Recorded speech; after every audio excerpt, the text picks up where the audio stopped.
Hello, entrepreneurs. Joe DeChara, CPA extraordinaire, coming to you live from downtown Bethpage, Long Island, New York, for another amazing episode of How to Win at Business. And again, we're going to be covering the second part in the series of how to answer those dreaded IRS notices. But before I begin, if you watching live, give me a hashtag live. I see I have my my mask supply here, so this will not repel the IRS, uh, but it will supposedly repel. It'll keep you safe from COVID, and I haven't gotten COVID, so thank God for that. But if you're watching live, give me a hashtag live. If you're watching the replay, give me a hashtag replay. If you have any questions or comments, good, bad, or indifferent, please put them in the chat box. If you're going to do it live, I will try to answer any of your questions and comments. I'd also like to invite you to book a chat with me if you have any questions or comments, if this resonates with you, if you have a certain situation you'd like my input on.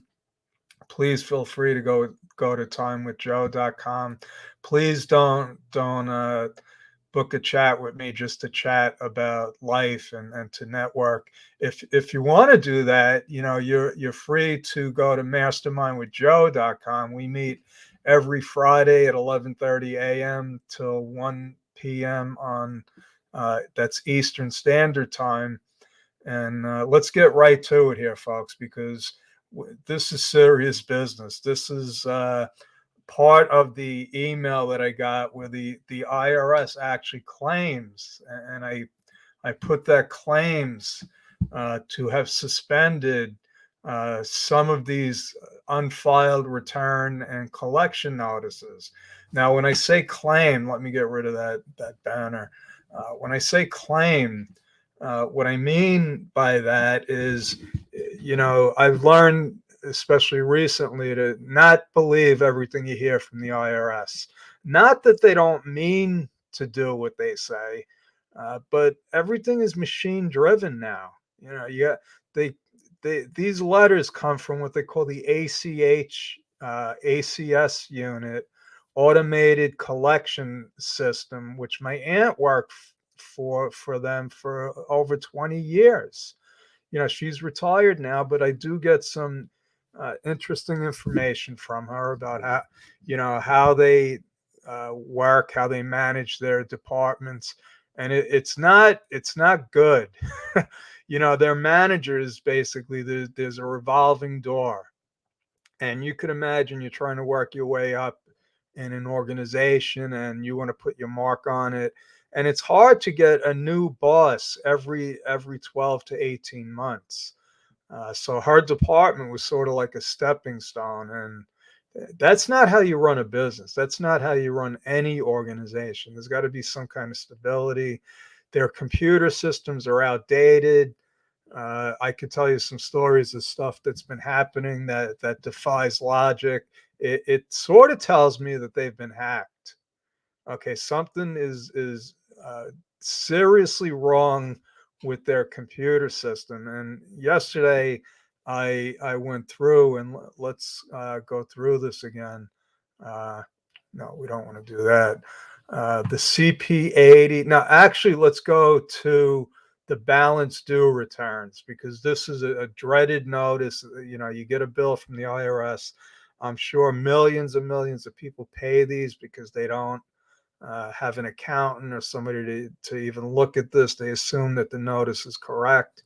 A lot of times, in fact, I would say most of the time, they're not correct. And if there's penalties on there, there's always a chance that you can get penalties removed if you have what they call reasonable cause. And I will do a whole segment on that. We can't get into it right now, but you could see the first notice that comes out is the code is called CP 501.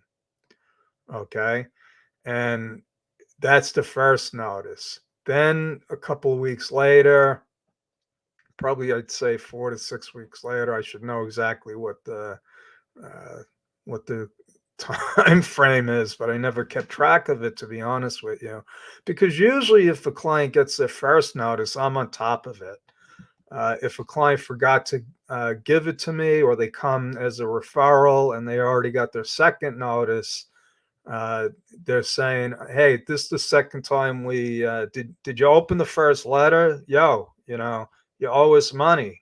At least call. You don't call, you don't write. We want to hear from you." And if you still ignore them, you're going to get a notice of intent to levy. And that's serious. That means within 21 days, they're actually going to seize your bank accounts if they know where they are, if you have any investments, basically anything that they know about. And going forward, they're going to know a lot more because the reporting requirements are getting tighter, more stringent, because they want to know, where your money is. Okay. Uh, so what happened recently is a couple of my clients went right to CP 504. They went right to the notice of intent to levy. Now, my clients know when they get any kind of notice, number one, there's two rules. Number one, don't pay them, because if you pay them and you don't owe it, if you don't owe the money, it takes a long time to get it back. There's a lot of time and effort has to be put into trying to get the money back.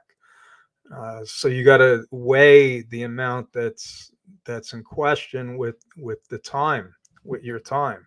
So what happened to a couple of my clients was that they skipped over the first two notices and they just got CP 504, notice of intent to levy.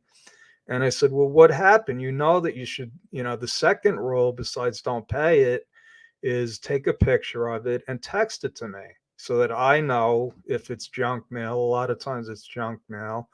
People don't know about these codes. They just call, they say they got a letter from the IRS, and I tell them, okay, you got to open it. But what happened was, and it wasn't just me, because I heard through the grapevine, through some groups that I'm in, tax preparer groups, that it happened to a bunch of people. And the only way that happens is if there's a glitch in the system. So they skipped over two notices. I had to, in that case, the only way to deal with them is to get a power of attorney and call them. Professionals have a special hotline. So I have a better chance of getting through than a client. And lo and behold, I called them. My client was nervous because they were about to close on a piece of property, and they were afraid that this this would make it delayed. It's not going to help when the IRS is they're going to seize your bank account. So they were worried, and rightly so. So I called up, and I didn't even have to ask. The agent said, "How about if I just give you a 6-month extension?" So I was flabbergasted. That's if anything, they would give you, 3 weeks, 5 weeks, maybe 6 weeks, but 6 months without me even asking, that tells me that something is up. That tells me that something is up. So, like I said in the last segment, so now these notices are notices that the IRS has said that they're not going to be sending.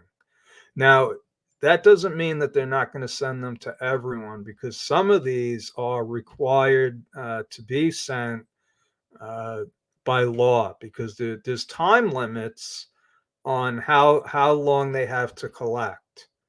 Okay, believe it or not, the IRS only has 10 years to collect the debt uh, from the time that it becomes due. Now, a lot of time, and that's a story for another time as well. But I have had clients that went the full 10 years. You get a notice saying you do not owe this money anymore, and it's nice. Because people that don't owe that money have financial issues. So let's get down to. So I promised I would talk a little bit about the business notices, and so there's really only two notices that they're going to hold off on: the CP 259 and the CP 959, which is the same thing only in Spanish, and the CP 518 and the Spanish version CP 618. So the first one, the CP 259, is that you haven't filed a return. Okay, there is no record of a return being filed. Now, that doesn't mean that the return hasn't been filed. That means that they don't have a record of it. So sometimes, like this happened to me a couple of times, I would file the return electronically, and it would get stuck in my processor's domain. So it doesn't go directly from me to the IRS. It goes from me to my software provider, and they send it out. I guess what they're doing is they're checking it for errors or whatever. And a couple of times it was my mistake. I didn't push the right button. I thought it was filed. All I did was transmit it, but you have to double check. You have to double check to make sure that it was accepted. So, and another case is if you file a paper return. Some people still file paper returns, and it could have got lost in the mail, or it's sitting on somebody's desk still. There's still millions of returns from 2020 that haven't been processed for one reason or another, and which is the reason why they're holding off on sending these notices out. I guess somebody realized. They said, "Hey, we're sending these notices out. Meanwhile, the return's sitting on somebody's desk because somebody had to send in a paper return." And I would bet, and I'm not a betting man, but I would bet that the bulk of the returns that have not been processed are paper returns or returns that have been amended. Okay, so there's still, like, the last time I heard, they were backlogged about 7 million returns, which, they actually process over 200 million returns every year. So that's a lot of tax returns. It's still not acceptable, uh, especially when this is almost all basically machine driven. Uh, so there's the first notice, CP 259, and then CP 518, which is twice 259. And it's the second notice that, hey, this is the final notice that we didn't get your return. And like I said yesterday, there really are no final notices. It's only final after they say you owe money, and they take it from you. And even then, it's still not final. It's not final until it's actually final. In other words, it is final when your return has been processed, the money has been paid, and the taxpayer agrees on it and the IRS agrees on it. Otherwise, it's not final. That's the truth. So when I hear, if you're getting letters from collection agencies and they're telling you this is the final notice, and you don't pay, well, guess what? You're going to get another notice. So, the answer to this is what you want to do. And just because you're not getting a notice doesn't mean, if you have a tax issue, that you shouldn't be taking care of it. If you owe money, you owe money. If you don't have it, you can do an installment agreement, which is another topic. The topics are endless that we can go through here. But I promise that, it might take years, but I will go through every topic that I can uh, in the order that I think of importance. And right now, these notices are of utmost importance. Uh, and that's it. I was hoping to start doing a deep dive into some of the tax notices, and let me see. Uh, if I can do that, let's see, we're going to share a slide and then I got to upload the slide. And let's see if that's the right one. I can tell you in 1 second it's processing.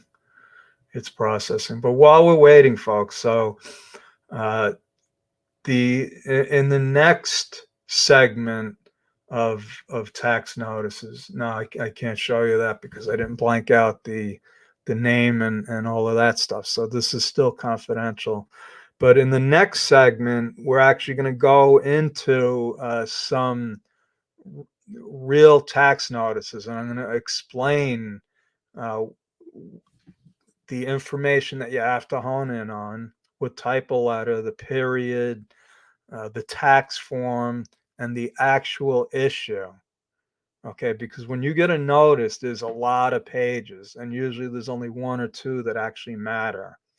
And we're going to go into that in detail. There is one comment here. Let me see. Hey, Tim. Yeah, so Tim, you know the rules. Tim's a client. Tim doesn't get any notices. He's been doing this for a long time.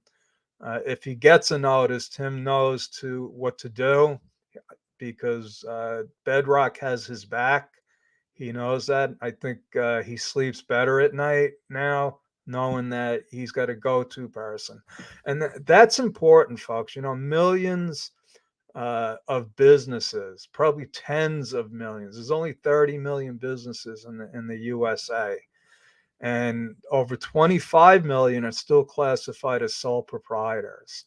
And that tells me that they don't have the professional advice that they need, because if you've been following me, you know, Tim knows that you want to do business as an S corp for the most part. If you have an active business, if you're a consultant, a web designer, an accountant, uh, even a doctor, you want to have an S corp. You want to be doing an S corp, and I actually wrote a book about it. It's called Your Amazing Itty Bitty S corp book. Everything you wanted to know or and didn't want to know about S corps, and you can read the book in about 20 minutes.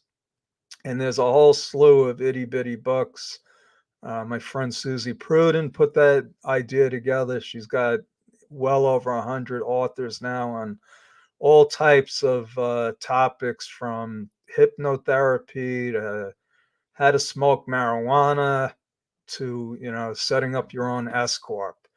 And that's my story, folks. I'm sticking with it. I'm going to be uploading this to YouTube, one of my favorite websites now. You should visit Bedrock Business Builders on YouTube and subscribe, because then you'll get a notice every time I share some of this important information. Once again, if you want to book a chat with me, Time with Joe. Tim's had plenty of chats. We've had a lot of uh, tax talks, business talks, and it's open. It's open for the time being while supplies last, folks. So God bless. Have a good night.